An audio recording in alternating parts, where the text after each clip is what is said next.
शिव समा रहे मुझ में और मैं शून्य हो रहा हूँ।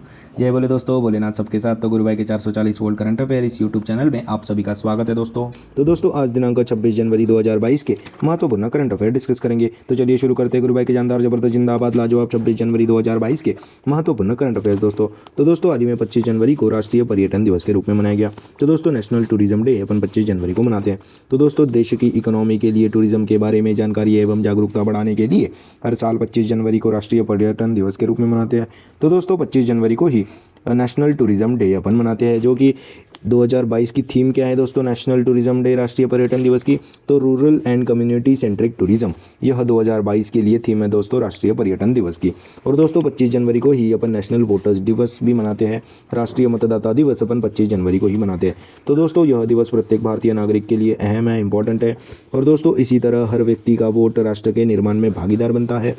इसीलिए तो दोस्तों 25 जनवरी 1950 में भारतीय चुनाव आयोग का निर्माण हुआ था। तो दोस्तों भारतीय चुनाव आयोग का निर्माण प्रजासत्ताक दिन के एक दिन पहले हुआ था। इसीलिए 25 जनवरी को राष्ट्रीय मतदाता दिवस के रूप में अपन मनाते हैं दोस्तों। तो दोस्तों 2022 की थीम क्या थी दोस्तों राष्ट्रीय मतदाता दिवस नेशनल वोटर्स डे की। तो दोस्तों making election inclusive accessible and participative, यह 2022 की थीम है दोस्तों। तो दोस्तों अपने भारत के करंटली इलेक्शन कमिश्नर कौन है? सुशील चंद्रा अपने 24वें इलेक्शन कमिश्नर है दोस्तों भारतवर्ष के। और दोस्तों 25 जनवरी को ही हिमाचल प्रदेश का स्थापना दिवस भी अपन ने मनाया दोस्तों। तो दोस्तों हाल ही में 25 जनवरी को अपन ने 3 दिवस मनाए, राष्ट्रीय पर्यटन दिवस, नेशनल टूरिज्म डे, राष्ट्रीय मतदाता दिवस, नेशनल वोटर्स डे और हिमाचल प्रदेश राज्य की स्थापना दिवस भी 25 जनवरी को ही मनाते हैं दोस्तों। नेक्स्ट पे चलते हैं। तो दोस्तों हाल ही में 9वीं महिला national ice hockey championship 2022 Ladakh ने जीती। तो दोस्तों हिमाचल प्रदेश में आयोजित 9वीं महिला national ice hockey championship 2022 Ladakh ने जीती। तो दोस्तों हिमाचल प्रदेश राज्य के लाहौल स्पीति जिले के काजा में आयोजित 9वीं महिला national ice hockey championship 2022 Ladakh ने जीती। और दोस्तों इस चैंपियनशिप में दिल्ली, लद्दाख, हिमाचल प्रदेश, तेलंगाना और भारत तिब्बत सीमा पुलिस यानी कि ITBP Indo Tibetan border police ने पार्टिसिपेट किया था। टोटल 6 टीमों ने लद्दाख ने जीत हासिल की दोस्तों 90 हॉकी महिला नेशनल आइस हॉकी चैंपियनशिप 2022 में। और दोस्तों इस स्पर्धा का आयोजन ice hockey association of India ने हिमाचल प्रदेश में आयोजित किया गया था दोस्तों। तो दोस्तों हाल ही में 9वीं महिला national ice hockey championship 2022 Ladakh ने जीती है दोस्तों। और दोस्तों मैं आपको बता दूं कि हाल ही में 10वीं पुरुष ice hockey championship Jammu Kashmir के गुलमर्ग में हुई थी। यह चैंपियनशिप आईटीबीपी यानी कि इंडो तिबेटियन बॉर्डर पुलिस ने लद्दाख को हराकर अपने नाम 10वीं पुरुष आइस हॉकी चैंपियनशिप का खिताब अपने नाम किया था दोस्तों आईटीबीपी ने। और दोस्तों हाल ही में खेलो इंडिया विंटर गेम्स के दूसरे एडिशन संस्करण में जम्मू कश्मीर के गुलमर्ग में ही आयोजित किए गए थे। उसमें जम्मू कश्मीर ने टॉप किया था दोस्तों। और दोस्तों हाल ही में लद्दाख में खेलो India Zanskar winter sports and youth festival 2021 का आयोजन किया गया था, जो कि 18 जनवरी से शुरू हुआ था। यह 13 दिनों का फेस्टिवल था दोस्तों। और दोस्तों हाल ही में 11वीं hockey India junior national championship Tamil Nadu में आयोजित की गई थी, जो कि उत्तर प्रदेश ने जीती दोस्तों चंडीगढ़ को हराकर। और दोस्तों हाल ही में ढाका में Asian championship men's hockey tournament में साउथ कोरिया ने जीत पाई और भारत तीसरी रैंक पे था दोस्तों उस एशियन चैंपियनशिप में, जो कि बांग्लादेश की राजधानी ढाका में आयोजित की गई थी।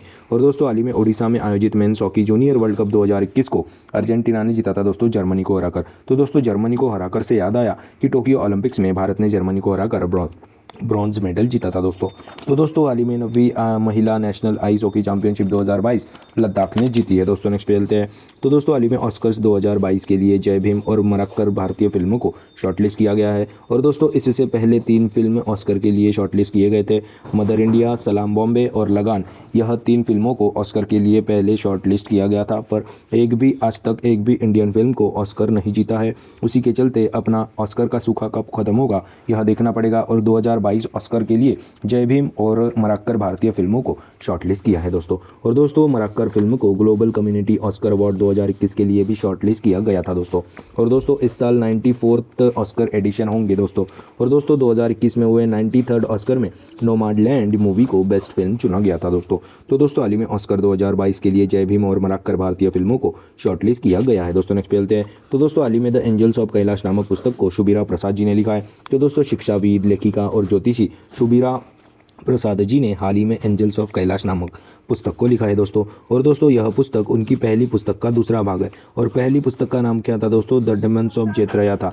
और दोस्तों इस सीरीज़ का आखिरी बुक का नाम होगा कुंभ कॉन्स्पिरसी। तो दोस्तों हाल ही में द एंजल्स ऑफ कैलाश नामक पुस्तक को शिक्षाविद, लेखिका और ज्योतिषी शुभीरा प्रसाद जी ने लिखा है दोस्तों।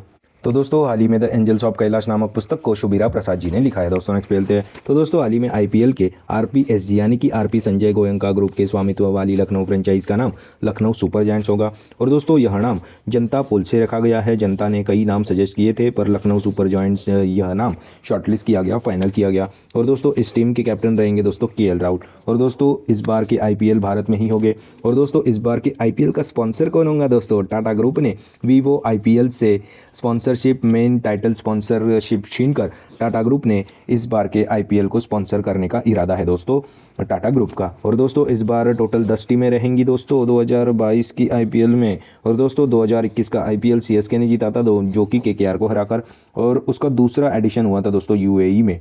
और दोस्तों उसका पहला पार्ट उसका 2021 का भारत में ही हुआ था, पर ड्यू टू कोविड-19 आईपीएल को शिफ्ट किया गया था दोस्तों यूएई की तरफ। तो दोस्तों हाल ही में आईपीएल के आरपीएसजी आरपी संजय गोयनका ग्रुप के स्वामित्व वाली लखनऊ फ्रेंचाइज का नाम लखनऊ सुपर जायंट्स रखा गया। दोस्तों नेक्स्ट खेलते हैं। तो दोस्तों हाल ही में हरियाणा और हिमाचल प्रदेश राज्य सरकार ने आदि बद्री डैम बनाने के लिए समझौता किया।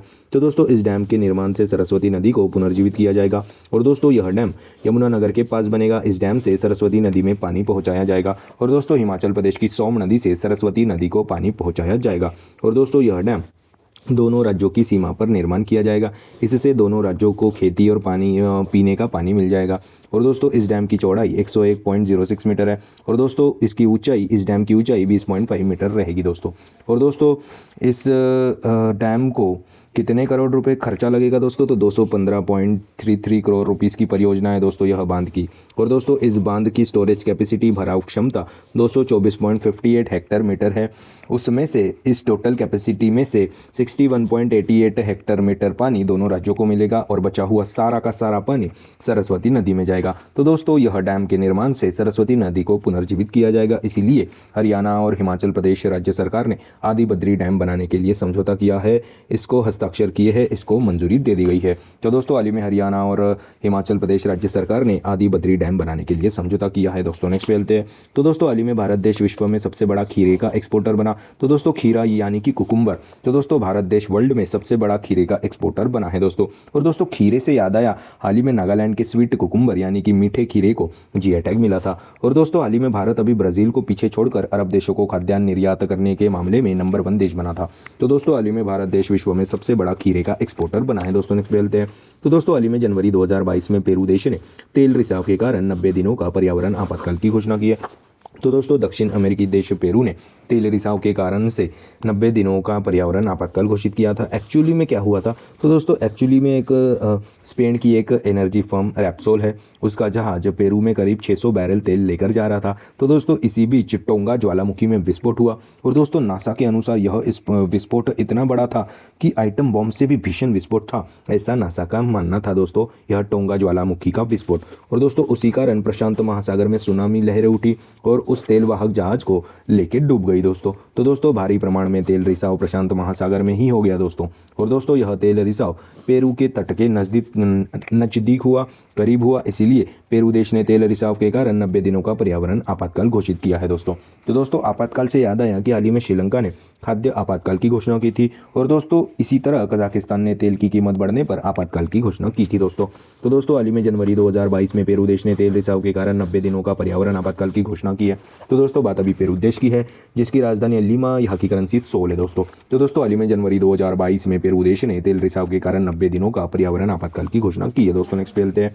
तो दोस्तों हाल ही में मेटा ने दुनिया के सबसे तेज आर्टिफिशियल इंटेलिजेंस वाले सुपर कंप्यूटर एआई यानी कि artificial intelligent research super cluster को पेश किया।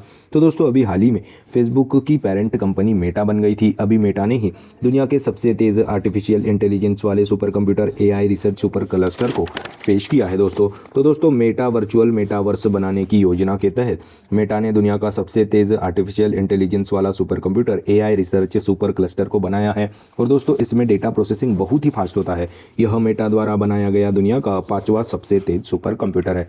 तो दोस्तों हाल ही में दुनिया के 500 सुपर कंप्यूटर की भी लिस्ट आई थी, उसमें जापान का सुपर कंप्यूटर फुगाकू टॉप पे था। और दोस्तों भारत के सुपर कंप्यूटर के जनक दोस्तों किसे कहा जाता है? तो दोस्तों विजय भटकर जी को भारत के सुपर कंप्यूटर के जनक कहा जाता है। और दोस्तों भारत का पहला सुपर कंप्यूटर परम 8000 यह है। और दोस्तों हाल ही में ईरान ने भी अभी सुपर कंप्यूटर जारी किया था, उसका नाम क्या था दोस्तों? सिमोर्ग। यह ईरान के सुपर कंप्यूटर का नाम है दोस्तों। तो दोस्तों हाल ही में फेसबुक की पेरेंट कंपनी मेटा ने दुनिया के सबसे तेज़ आर्टिफिशियल इंटेलिजेंस वाले super computer AI research super cluster को पेश किया है दोस्तों। नेक्स्ट चलते हैं। तो दोस्तों हाल ही में 29 बच्चों को प्रधानमंत्री राष्ट्रीय बाल पुरस्कार 2022 से सम्मानित किया है। तो दोस्तों वर्ष 2022 के लिए 29 बच्चों को प्रधानमंत्री राष्ट्रीय बाल पुरस्कार से सम्मानित किया जाएगा। इन विजेताओं में 21 राज्यों और केंद्र शासित प्रदेश यूनियन टेरिटरी के 15 लड़के और 14 लड़कियां शामिल हैं। और दोस्तों प्रधानमंत्री राष्ट्रीय बाल पुरस्कार यह भारत सरकार द्वारा 6 कैटेगरी में असाधारण क्षमताओं और उत्कृष्ट उपलब्धि वाले बच्चों को दिया जाता है।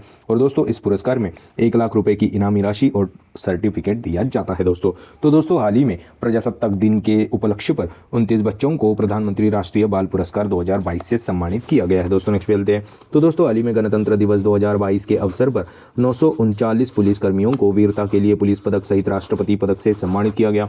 तो दोस्तों जम्मू कश्मीर के पुलिसकर्मियों को शौर्य के लिए 115 पुलिस पदक से सम्मानित किया गया। इसी के चलते 2022 के लिए किसी भी पुलिस बल से सबसे अधिक पदक जम्मू कश्मीर के पुलिसकर्मियों को दिए गए। तो दोस्तों जम्मू कश्मीर के पुलिस को सबसे ज़्यादा पदक मिले हैं दोस्तों। और दोस्तों इसके बाद सीआरपीएफ को 30, छत्तीसगढ़ पुलिस को 10 और ओडिशा पुलिस को 9 और महाराष्ट्र पुलिस को 7 पदक मिले हैं दोस्तों। तो दोस्तों हाल ही में गणतंत्र दिवस 2022 के अवसर पर 939 यानी कि 939 पुलिसकर्मियों को वीरता के लिए पुलिस पदक सहित राष्ट्रपति पदक से सम्मानित किया गया है दोस्तों। नेक्स्ट चलते हैं। तो दोस्तों हाल ही में भारत सरकार ने पीएमएलए यानी कि prevention of money laundering act निर्णायक प्राधिकरण के अध्यक्ष के रूप में विनोदानंद झा जी को नियुक्त किया गया। तो दोस्तों हाल ही में भारत सरकार ने पीएमएलए यानी कि prevention of money laundering act निर्णायक प्राधिकरण के अध्यक्ष के रूप में विनोदानंद झा जी को नियुक्त किया गया है।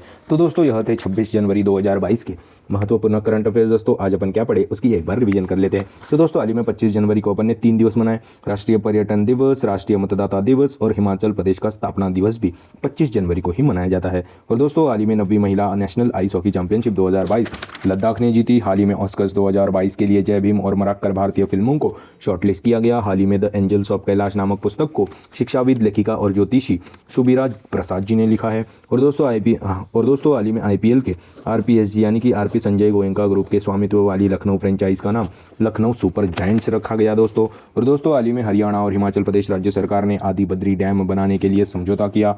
हाल ही में भारत देश विश्व में सबसे बड़ा खीरे का एक्सपोर्टर बना। हाल ही में जनवरी 2022 में पेरू देश ने तेल रिसाव के कारण 90 दिनों का पर्यावरण आपातकाल की घोषणा की। और दोस्तों हाल ही में फेसबुक की पेरेंट कंपनी मेटा ने दुनिया के सबसे तेज़ आर्टिफिशियल इंटेलिजेंस वाले super computer AI research super cluster को पेश किया। और दोस्तों हाल ही में 29 बच्चों को प्रधानमंत्री राष्ट्रीय बाल पुरस्कार 2022 से सम्मानित किया गया। हाल ही में गणतंत्र दिवस 2022 के अवसर पर 939 पुलिसकर्मियों को वीरता के लिए पुलिस पदक सहित राष्ट्रपति पदक से सम्मानित किया गया। हाल ही में भारत सरकार ने पीएमएलए यानी कि prevention of money laundering act निर्णायक प्राधिकरण के अध्यक्ष के रूप में विनोदानंद झा जी को नियुक्त किया गया। तो दोस्तों यह थे 26 जनवरी 2022 के महत्वपूर्ण करंट अफेयर्स। आशा करता हूँ आपको पसंद आए होंगे। अगर पसंद आए होंगे तो दोस्तों लाइक कर दीजिए, कमेंट कर दीजिए। और दोस्तों ऐसे ही day to day current affair, उनकी रिवीजन क्लासेस और जनरल नॉलेज क्लासेस पाने के लिए गुरुभाई के 440 वोल्ट करंट अफेयर इस चैनल को सब्सक्राइब कीजिए, फॉलो कीजिए। और one liner current affairs PDF पाने के लिए हमारे टेलीग्राम चैनल को फॉलो कीजिए दोस्तों। Link is in the description box below. This is Gurubhai signing off. जय शंकर महाराज दोस्तों, जय बोले।